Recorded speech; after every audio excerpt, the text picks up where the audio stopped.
Bab 913. Aku juga seorang pria. Anisong dan Glenn tidak pernah bertemu sebelumnya.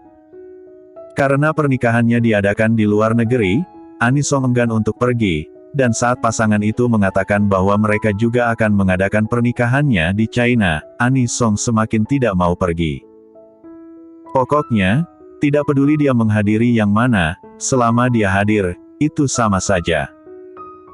Hanya saja Anisong tidak menyangka Golden Ye akan mengalami kecelakaan pada saat itu.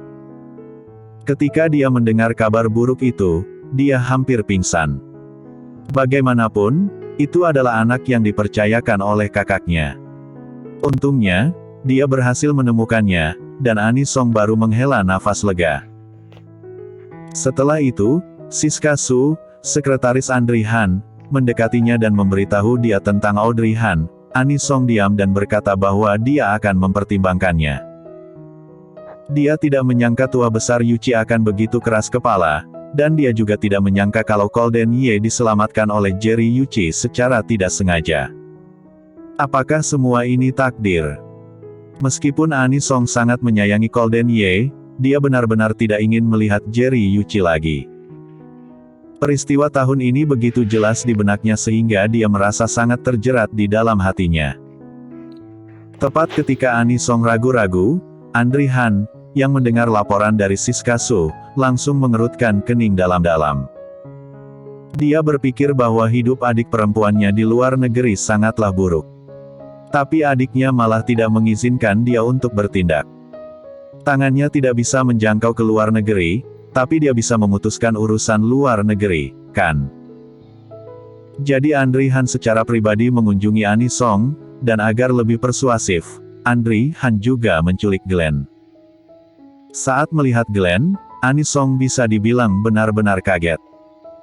Kemudian, si kecil ini memanggilnya nenek dan meminta bantuannya. Singkatnya, hati Anisong meleleh hanya dengan beberapa kata. Kemudian, Gita yang mengirim pesan ini ke Audrey Han. Audrey Han tidak begitu terkejut ketika dia mengetahuinya, karena cepat atau lambat, Anisong akan bertemu dengan Glenn. Anisong sangat menyukai Glenn, si kecil jago berbicara dan sopan, dan dia sangat menyayanginya, tetapi dia tidak menyangka kalau Glenn akan benar-benar datang ke luar negeri. Sekarang sedang tahun baru Imlek, kalian kenapa datang ke sini? Tidak enak tinggal di China. Sampai harus susah-susah datang ke sini. Sambil berbicara, Anisong juga melirik Arthur Xiao, dan mengulurkan tangannya untuk meremas pipi Glenn. Glenn sekalian menggenggam tangan Anisong dan memeluknya, lalu dia menjelaskan dengan nada yang manja, "Nenek, Glenn kangen sama Mommy, Daddy dan Nenek, jadi Glenn tidak lelah." Mendengar urutannya, Anisong tidak tahan untuk menggodanya. "Kamu pasti paling kangen dengan momimu, kan?" Glenn mengedipkan matanya yang jernih. "Aku merindukan semuanya. Nenek juga sudah repot-repot datang ke sini, Glenn juga tahu." Anisong mendengus, "Pintar sekali mulutmu itu, jauh lebih baik daripada lidah beracun ayahmu." Padahal dia adalah anaknya Golden Ye, tapi bagaimana mereka bisa begitu berbeda? Golden Ye, bocah bau itu, bisa menyakiti orang saat berbicara, dan dia akan merasa tidak nyaman jika dia tidak menggunakan lidahnya selama sehari. Ketika dia menjaganya, dia sering diomongin olehnya, dan dia selalu dianggap sebagai udara olehnya. Tidak seperti si kecil di depannya, dia memanggil dirinya dengan lembut, sampai membuat hatinya luluh. "Nenek, ini karena aku pintar." Suasana tampak menjadi santai, dan tidak kaku seperti sebelumnya. Tentu semua orang tahu ini karena dokter telah mengatakan bahwa tidak ada yang salah dengan Golden Ye. Jika kondisi Golden Ye buruk, maka suasana tidak akan bisa santai seperti ini. Setelah semua orang berdiri di sana sebentar, Audrey Han berkata, "Bibi, hari ini adalah malam tahun baru, kita seharusnya duduk bersama untuk makan malam, tapi aku tidak bisa pergi dalam situasi ini. Gita dan yang lainnya baru tiba hari ini, mereka pasti lelah, bagaimana kalau Bibi membawa mereka pulang dulu, dan aku akan menunggu di sini." Mendengar itu, Ani Song langsung menolak, mana bisa. Kamu juga baru keluar dari rumah sakit, bagaimana jika sesuatu terjadi lagi? Aku. Arthur Xiao mengambil inisiatif untuk maju. Nyonya, aku satu-satunya pria di sini. Kalian semua kembali dulu dan biarkan aku tinggal untuk menjaga Tuan Muda Ye. Glenn tidak puas, Paman Xiao, aku juga laki-laki. Arthur Xiao terkejut dan kemudian tersenyum. Aku hampir lupa, Tuan Muda juga seorang laki-laki, tapi kamu masih anak-anak. Glenn menjawab dengan tidak puas, Paman memandang rendah aku karena aku masih muda, kan? Mana mungkin Arthur Xiao berani memandang rendah dia. Ani Song meremas pipi Glenn sebelum menjawab, mana mungkin Paman Xiao memandang rendahmu, dia hanya peduli padamu. Glenn berpikir sejenak, dan membuat keputusan sendiri. Aku ingin tinggal bersama Paman Xiao untuk menjaga Dedi, kalian kembali duluan saja. Melihat adegan ini, Audrey Han tidak tahu harus berkata apa. Dia sebenarnya tidak ingin pergi. Dengan keadaan Golden Ye seperti ini, mana mungkin dia tega untuk pulang. Bagaimana jika sesuatu terjadi saat dia bangun?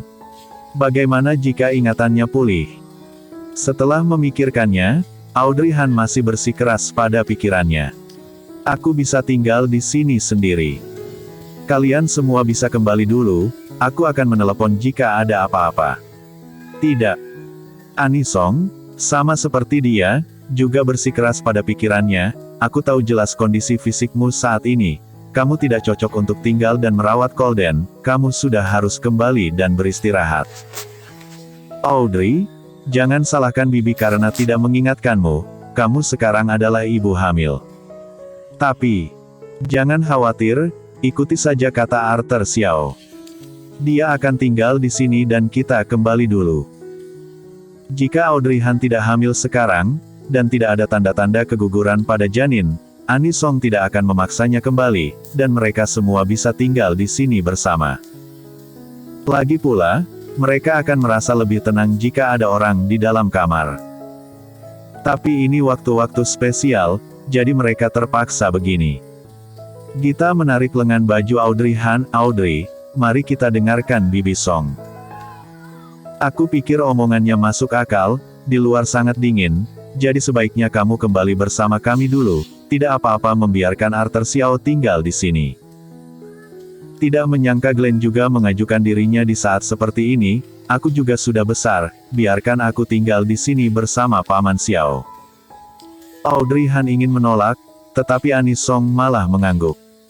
Oke, biarkan Arthur Xiao dan Glenn tinggal di sini. Kita bertiga akan kembali dulu, makan, mandi, dan istirahat sebentar.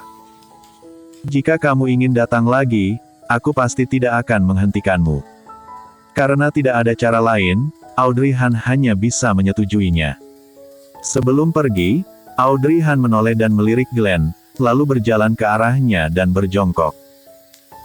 Melihat Audrey Han berjongkok di depannya, Glenn sangat senang sampai dia hampir berteriak padanya, "Mommy, akhirnya kamu memperhatikanku."